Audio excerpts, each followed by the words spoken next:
Kalau engkau orang merdeka itu bebas mau berbuat apa saja.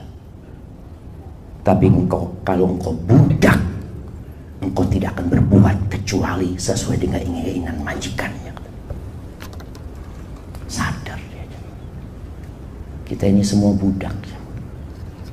Tapi sebagian kita merasa bos, merasa majikan, merasa orang merdeka yang boleh berbuat apa saja.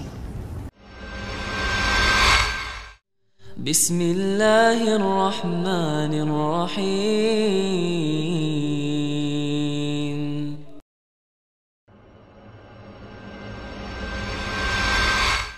Sudah lama dari perjalanan dan perjuangan Nabi SAW hijrah. Tapi sebagian kita masih ada yang baru mulai hijrah, baru mulai meninggalkan larangan Allah SWT, baru mulai menjadi hamba yang sesungguhnya, hamba, budak. Ada sebuah kisah yang dinisbatkan kepada Bishr al-Hafi. Suatu hari dia di rumahnya mengadakan pesta di malam hari. Rame di masa itu ya. Ada seorang alim ulama yang lewat depan rumah orang ini yang lagi mengadakan pesta. Diketuk rumahnya. Akhirnya budak perempuannya keluar membuka pintu, terus masuk lagi. Tanya si bos ini, siapa kata dia? Nggak ada, orang lewat aja. Loh, terus ngapain? Dia cuma tanya, yang punya rumah ini seorang budak apa orang merdeka? Loh, kata aku ya orang merdeka, kata dia. Oh, pantas kalau dia orang merdeka. Ditinggal. Sadar yang punya rumah ini. Ini bukan orang biasa yang tanya ini.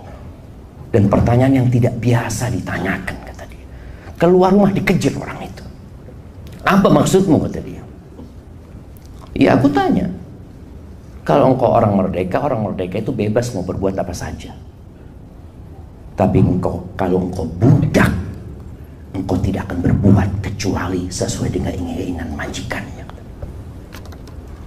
Sadar. Kita ini semua budak. Tapi sebagian kita merasa bos, merasa majikan, merasa orang merdeka yang boleh berbuat apa saja.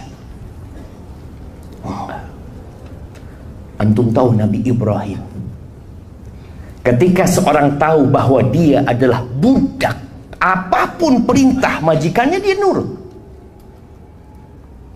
Dan budak yang paling mulia itu bukan budak yang paling pintar, bukan yang paling tampan, bukan yang paling kaya, tapi budak yang paling nurut sama majikan. Antum gimana kalau punya pembantu pintar tapi nggak nurut? Berapa lama akan tetap berada di bawah kepemimpinan antum orang itu? Antum nggak akan lama. Pinter ya, ini budaknya pinter banget. Ana nggak butuh yang pinter. Ana butuh yang nurut. Ana butuh yang patuh. Ana butuh yang taat. Bagaimana Nabi Ibrahim ketika Allah perintahkan kepadanya untuk meletakkan putranya Ismail bersama ibunya di Mekah. Padahal Nabi Ibrahim nunggu punya anak itu berapa tahun? Umur berapa Nabi Ibrahim punya anak Ismail? Siapa yang tahu? 80, 70, 98, 86. Tapi mungkin ada khilaf di antara para ulama juga ya. Ada yang 70, 90, Allahu a'lam. Tapi yang ana baca 86 beliau punya anak. Punya anak lahir, kata Allah, letakkan anakmu di Mekah.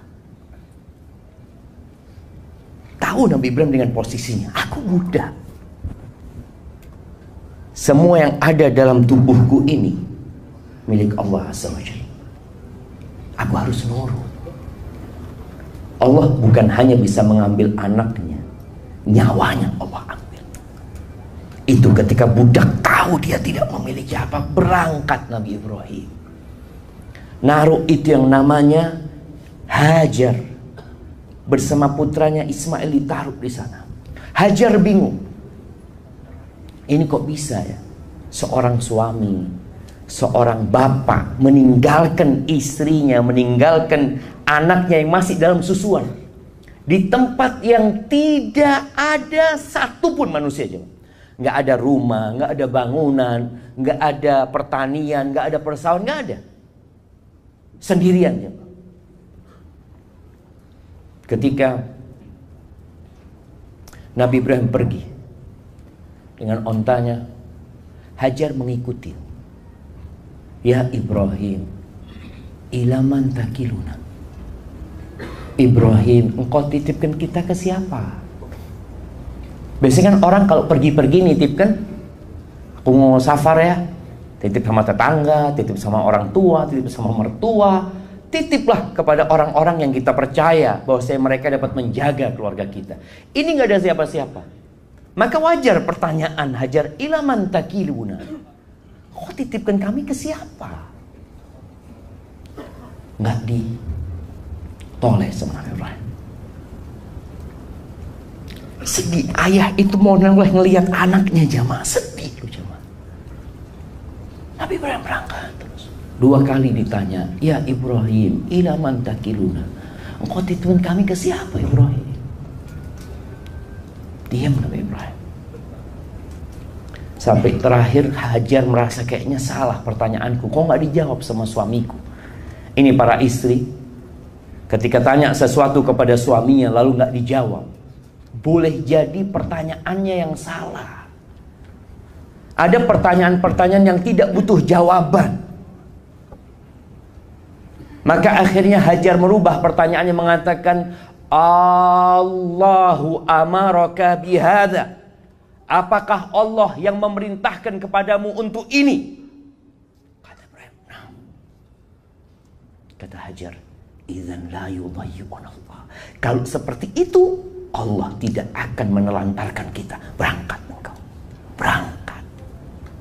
Itu ketika seorang tahu siapa dia jamaah. Nanti berapa tahun kemudian datang Nabi Ibrahim. Kita lihat ya, ketika seorang menitipkan keluarganya kepada Allah. Makanya kalau orang safar itu dianjurkan ngomong apa sama keluarganya? Astaudiukallah, aku titipkan engkau kepada Allah. Masya Allah, Mekah, lembah yang tidak ada manusia menjadi ramai dengan manusia. Ada kehidupan di sana. Nabi Ibrahim datang lagi. Seorang budak. Nabi Ibrahim itu Abdullah wa Rasuluh. Kalau kita semua hanya Abdullah Azza wa Jalla. Sampai ke Mekah. Falamma balagha ma'ahu sa'i. Nah, Ismail kecil yang ditinggal sudah remaja, belasan umurnya. Udah bisa bantu orang tuanya, udah menyenangkan. Masya Allah, orang tua itu betapa bahagianya ketika dapat anak-anak yang berbakti. Anaknya nurut, berbakti, pintar. Alhamdulillah anak-anak Ustaz udah hafal 10 juz, ini sudah hafal sekian, ini ada pesan sekian. Ya Allah, anak-anak senang sekali orang tua. Nih, Nabi Ibrahim lama nggak ketemu sama Ismail. Dilihat Ismail jadi bocah yang sangat menyenangkan dipandang mata. Qurratul ain. Baru datang ngomong sama Ismail, ya bunayya, inni ara fil manami anni adbahuka. Wahai ananda, aku semalam bermimpi, aku melihat diriku menyembelih dirimu. Anni adbahu. Bapak ngomong itu sama anaknya. Tapi sang bapak budak, sang anak budak. Sama-sama mereka tahu dengan posisi mereka sebagai budak. Apa kata Ismail? Ya abati, if'al ma tu'mar. Satajiduni insyaallah minas sabirin.